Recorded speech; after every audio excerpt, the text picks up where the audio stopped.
Dismayado naman si dating Senador Ramon Bong Revilla Jr. sa muling pag-uurong o pagre-reseto ng Sandigan Bayan sa nakatakdasan ng pagdinig ng kasong plunder laban sa kanya. Sinabi ng dating senador na mahigit 2 taon na siyang nakakulong na wala naman po siyang kasalanan. Dagdag pa ng senador, hindi naman patas sa kanya lalo na kung mapapatunayang wala siyang kasalanan. Naantala rin ang naturang pagdinig dahil daw sa paghahain ni Revilla ng motion na bawasan ng prosekusyon ang mga ebidensya laban sa kanya. Muling itinakda ng Sandigan Bayan ang pagdinig ni Revilla sa 30 ng Marso upang mabigyan ng sapat na panahon ang dalawang panig na maayos ang mga usapin. Sa iba pang balita, hinamon naman nila Senador Bong Revilla Jr. at Jinggoy Estrada sina Senate Blue Ribbon Committee Chair Teofisto Ginggona at Justice Secretary Laila De Lima na ilabas na ang nalalaman o nilalaman ng Napoles list. Ang buong ulat ihahatid naman sa atin ng aming kasama si Sam Ramirez by phone patch. Sam? Magandang hapon sa inyo, Princess. Hinamon nga nila Senators Jinggoy Estrada at Bong Revilla Jr. Dalawa sa mga mambabatas na nasasangkot sa pork barrel scam, si Justice Secretary Laila De Lima na ilabas na ang nilalaman ng Napoles list. Hinaing ni Estrada, hindi raw patas ang trato sa kanilang tatlo. Nang tanungin raw kasi si De Lima ng media matapos ng 5-hour tell-all ni Napoles sa ospital ng Makati, kung kabilang silang tatlo sa idinawit, yes, absolutely ang sagot ni Laila De Lima. Ngunit nang tanungin naman kung may iba pang nadadawit, ang sagot naman ni Secretary De Lima, we have to verify. Dapat ay magkusa na lang rin niya si De Lima at hindi na dapat pang ipatawag sa Senado para lang isiwalat ang Napoles list. Dapat naman magbitiw si Blue Ribbon Committee Chairperson Ginggona kung hindi niya ipasapina ang Napoles list o si Justice Secretary Laila De Lima upang isiwalat ang nilalaman ng listahan. Ito ang sinabi ni Senator Bong Revilla. Dagdag pa ni Revilla, bakit pa pinapatagal ang paghihirap ng mga nasa Napoles list? Wala rin naman aniyang pagkakaiba kung ilabas ito ngayon, bukas, na buwan.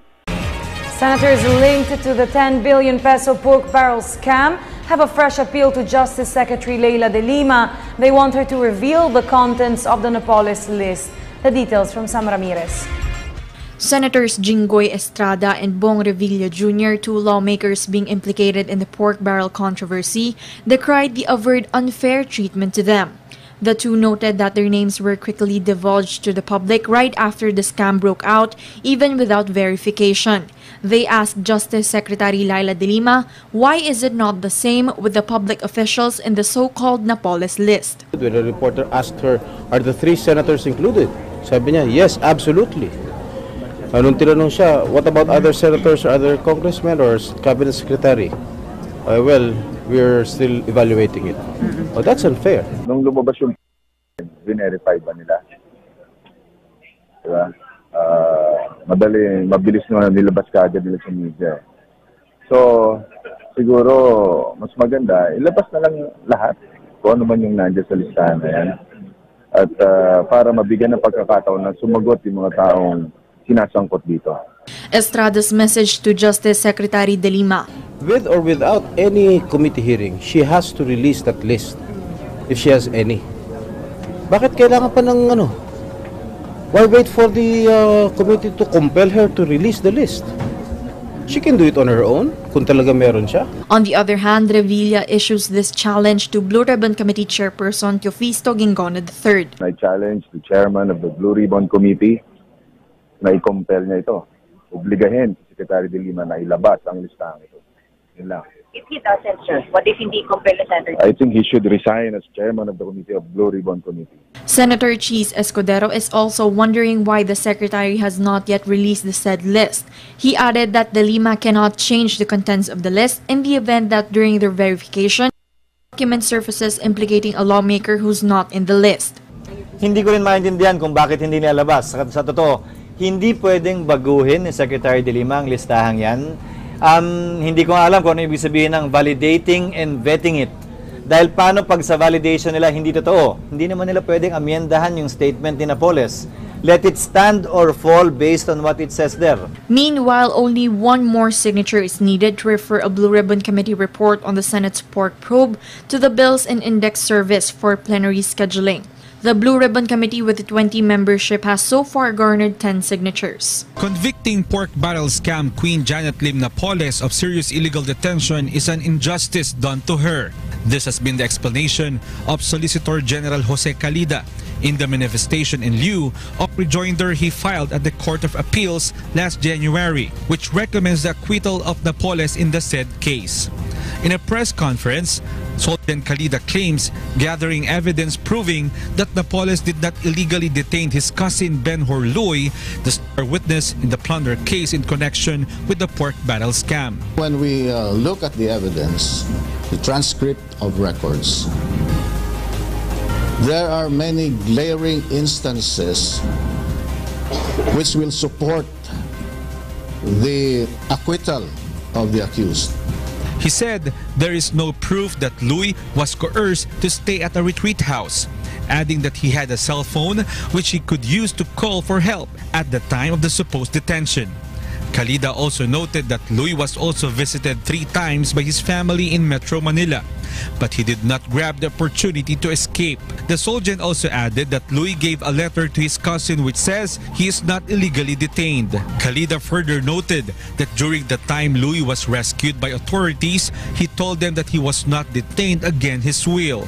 Calida says there is also a CCTV footage and statements of guards at the building proving that he stated such. With facts like this, can you in conscience say that he should be convicted for the crime of serious illegal detention?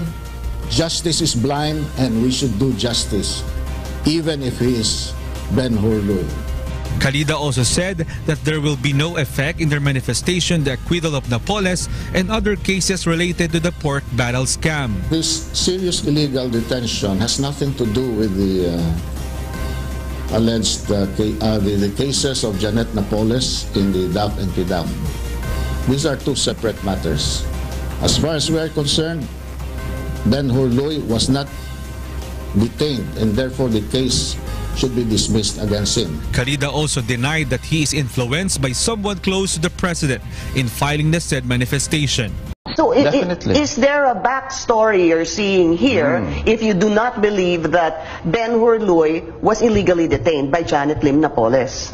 You know, that's an interesting twist that we have discovered after we reviewed the records.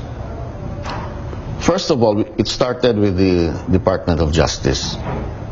The NBI filed a complaint, and there was a panel of prosecutors who did the preliminary investigation. The findings of this panel of prosecutors was there is no probable cause to indict the accused. Okay? Then, even without a clarificatory hearing, presto, another decision came out indicting the accused. Now, was there anybody there in the DOJ who orchestrated this? Who? Because the secretary then, I believe, was Secretary Laila de Lima. Am I correct, sir? You said it. So are you saying that she was... What are you saying about her? Why did she have special interest in this case? There was already a panel of prosecutors. Let the prosecutors do their job. That is their job under the law.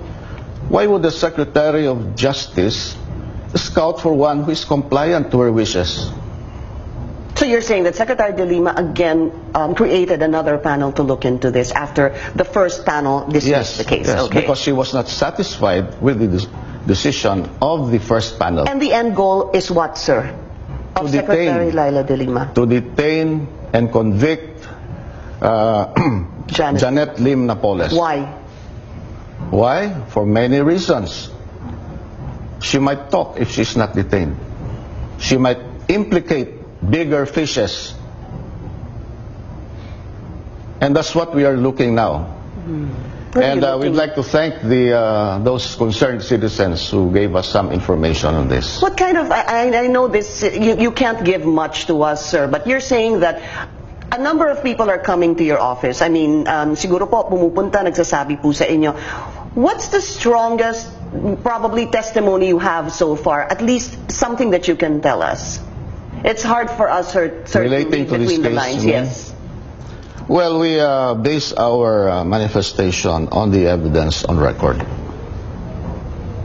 So, on the basis of this review of the records, we found out that there's really no probable cause. Why should we let a person suffer incarceration if she did not actually do it?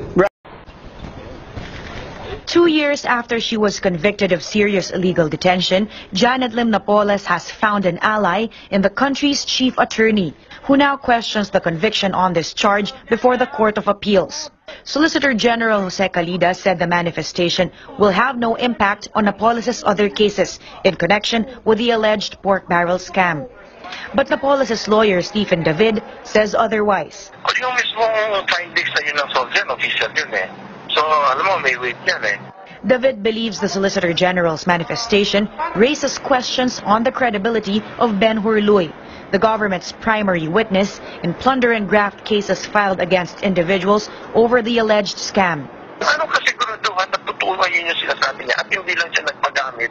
Former Justice Undersecretary Jose Justiniano, meantime, reiterates the Solicitor General's position that the illegal detention case will have no bearing on the pork barrel charges. Justiniano handled the pork barrel cases when he was still at the Department of Justice. Kung maniwala man ang Court of Appeals na sinasabing walang hindi credible si Ben-Hur, hindi binding yan sa Sandigang Bayan. Justiniano adds the pork barrel cases are not based solely on Luy's testimony. Meron pating ibang whistleblower, si Marina Sula at Merlina Suñas, na nagsabi na bogus yung mga NGOs ni Napoles. May kaalaman din dun sa pagbibigay ng kickback. He also points out documents such as reports from the Anti-Money Laundering Council that support government witness testimonies. David is a staunch supporter of President Duterte, and his wife Lani was appointed Deputy Commissioner at the Bureau of Internal Revenue. While he expressed gratitude to the Solicitor General for helping prove his client's innocence on the charge of illegal detention, David denies his connections to Malacanang have anything to do with this development.